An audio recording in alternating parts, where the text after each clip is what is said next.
Yeah, some news to talk about, mate. Yeah, and out of nowhere last night, we were just talking off air about sort of doing some work and sort of the names that Liverpool have been linked with, tentatively or otherwise, and this one was definitely not one of them. Wataru Endo, obviously Stuttgart captain, Japan captain as well, very much came out the blue. I spoke to Ian Doyle the other day, and we discussed the fact that nothing was really off the table now for Liverpool, and sort of the targets we had looked at and we sort of crossed off the list for whatever reason. They might be back on the list, but this one, I don't think anybody expected. No, and I'd be surprised if Wataru Endo expected it as well. It's look, you have to sort of separate two parts of it. I think there's the wider perception element to it, which is probably not good, and there's the individual transfer element to it, which is a bit better. Yeah. I think it's hard to sort of really to separate the two, but in isolation, as a player, it's someone who Liverpool could do with and could use, I think, in terms of what he's good at, what his skills are, what his pedigree is, his experience, the fact that he plays a lot of games. I think it's important that the Liverpool got someone in, but the wider, obviously, element to it is that this guy is not what Liverpool were planning to do at any point this summer. You have to think that he was available in June, July. Yeah. Now it's late August or middle of August, and he's been signed. So that's the sort of positives and negatives to it. Mm-hmm. Hopefully it gets done first and foremost. I suppose we should add that bit in. The fact that we've seen Liverpool agree deals and move forward in deals recently and not get it done. This one looks like it'll be done, maybe in time for the weekend, which would be helpful. Yeah. But we'll see. Obviously, there's a medical, I think, today, and then I don't imagine personal terms will be a problem. I think we just got to make sure no one tells Chelsea about it, and hopefully it'll get done. Yeah, absolutely. Yeah, I think you sort of allude to it there. They're sort of, we're not likely to get gazumped or hijacked on this one, and maybe that's part of the reason they've gone for it, because maybe we are sort of licking our wounds a little bit from what sort of transpired in the past few days with Lavia and Caicedo, and that's not a reason to go for a player, of course it's not, but as you mentioned, I think it's a bit of a dream move for him in many senses. He's going to be absolutely desperate to come play for Liverpool, play under Jurgen Klopp, of course. So yeah, I don't see any major complications in terms of it. Just on the deal, I've seen a few different fees sort of bandied about. Last night it started sort of €18 million, and this morning Toby Altshuffle from Sport Bill has reported just €20 million plus €5 million bonuses. I suppose, what's your sort of take on the fee? And in terms of that fee, that's a really low deal. Like, that's probably the lowest we've seen anybody linked with Liverpool this summer. Like, even your Amrabat of this world are going to be more expensive than that. So what it does do is it leaves money in the budget per se to go and do something else. Yeah, I mean, it's. I think it's £16 million is the deal. I mean, I haven't looked at the exchange rate on that, but £60 million. I'm guessing that's close to 18 to 20 million. I think it's just shy of 20 or something. Yeah, and obviously that's linked to his age. It's linked to the fact that he's got a year left on his contract. And yeah, you wouldn't expect Liverpool to be paying much more than that for the 30-year-old. And let's be fair, listen, he's got decent pedigree in the Bundesliga and he's captain of Japan, but this isn't a sort of, a household name by any means. Certainly not outside of Japan or Stuttgart. So you're right, it should leave money in the budget, and I think that's probably the more interesting point around this deal, isn't it? Is okay, what else are Liverpool going to do? Because I can't envisage this world where Liverpool say, that's us, thank you. We've got our 3 midfielders in, draw stumps and let's go home. There has to be more to it. They've just put 100-odd million up for Caicedo. They're willing to put 50+ million up for Lavia. Have they looked to redirect some of that money and go, okay, tell you what, let's get a right back and a centre back, or let's get another forward player in. Let's get another number 8 type player in who fleshes out that part of the squad. There's a lot of names that have been linked in that regard. So I think that's the question now is, first and foremost, get this deal done. What's he going to be like? He's probably going to need a bit of time. You've got to be fair with these players. It's natural, but it's not nice or right for Liverpool fans to expect him to just come and change the world. you've got to give him a little bit of time. He's coming from a team that was struggling in the Bundesliga, a new league, new language, new culture, obviously new demands of the club. He's going to need a little bit of time to get used to it. I think from speaking to a lot of people, and I'm sure you've done the same. I'm sure everyone's done similar, looking at people who've watched him. But I've been speaking to some people. I spoke to Nat Phillips yesterday about him. He played with him at Stuttgart, and he said, his sort of skill set is all real sort of endeavour, gets stuck in, wins his tackles, wins his headers, pretty reliable on the ball, short distances, consistent, positionally good.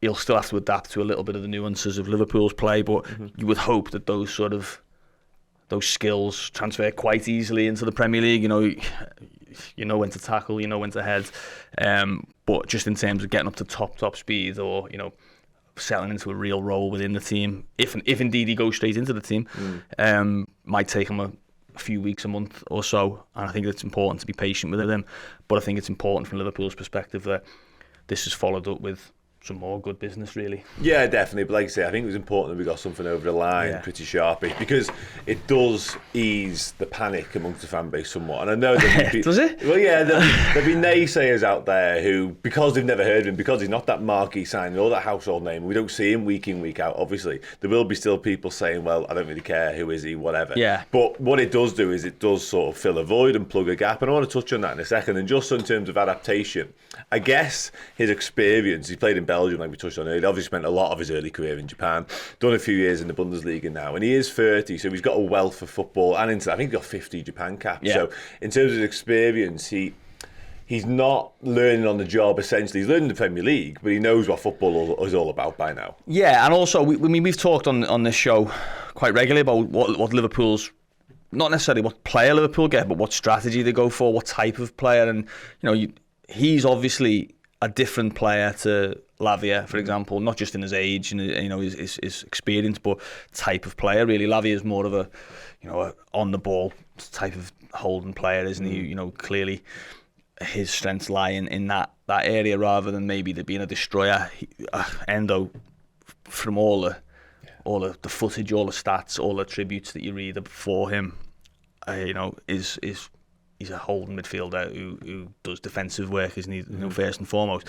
So Liverpool have at least, for now, committed to that idea that was what was needed. I think everyone felt that. Felt what would you add to this Liverpool team? It would be someone of the Fabinho ilk of getting the foot in, winning headers, breaking up play, being that, what was the nickname he had? The Dyson, sweeping up that those areas.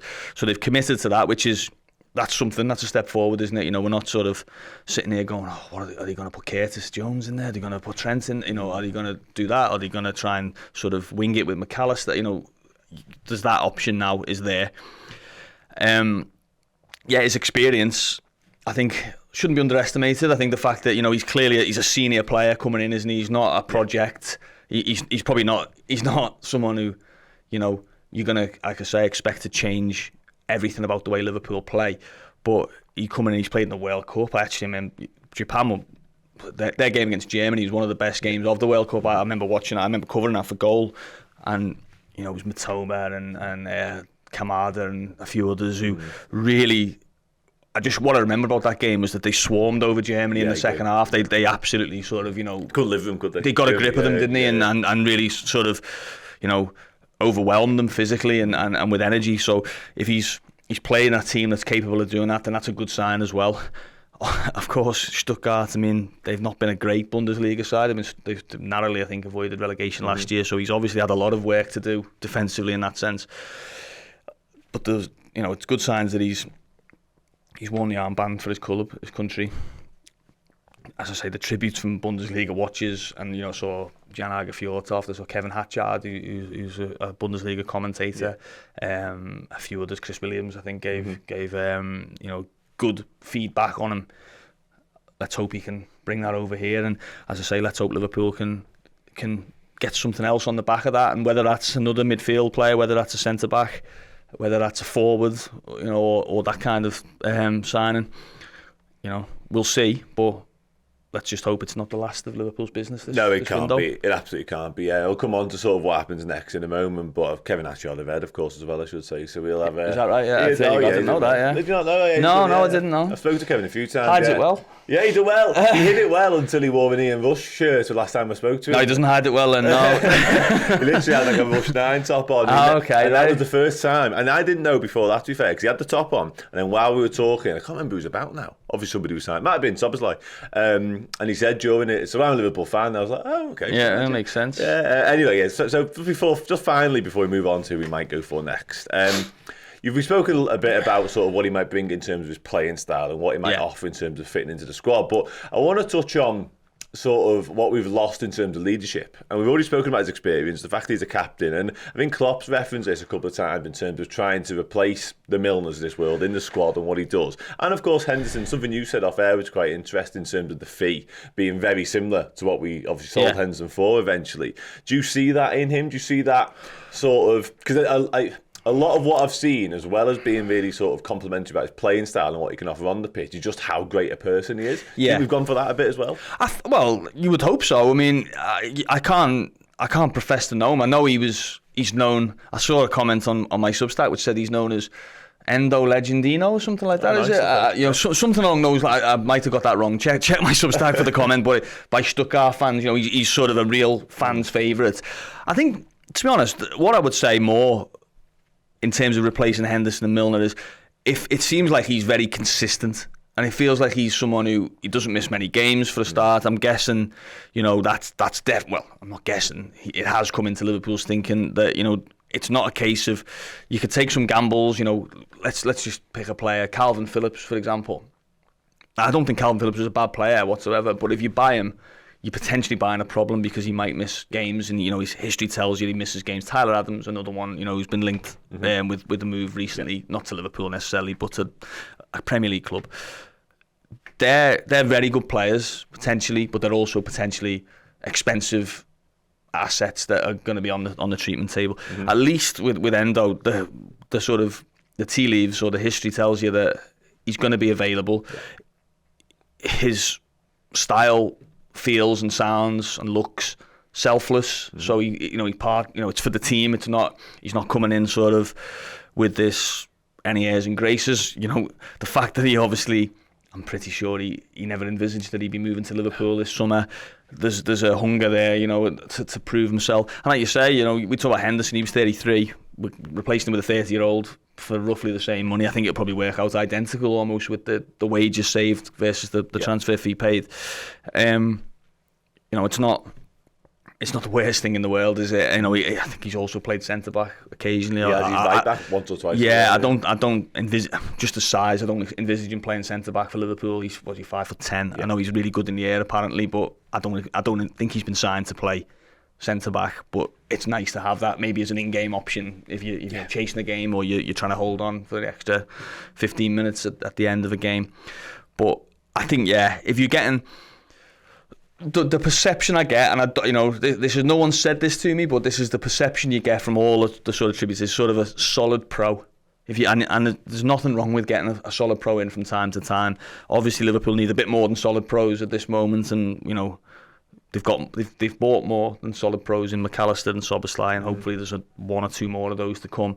But this signing just smacks of that, really. Someone who's quite reliable, solid, selfless, and got potential to make a difference, whether it's in one game, in two, in every game, in one game, in three.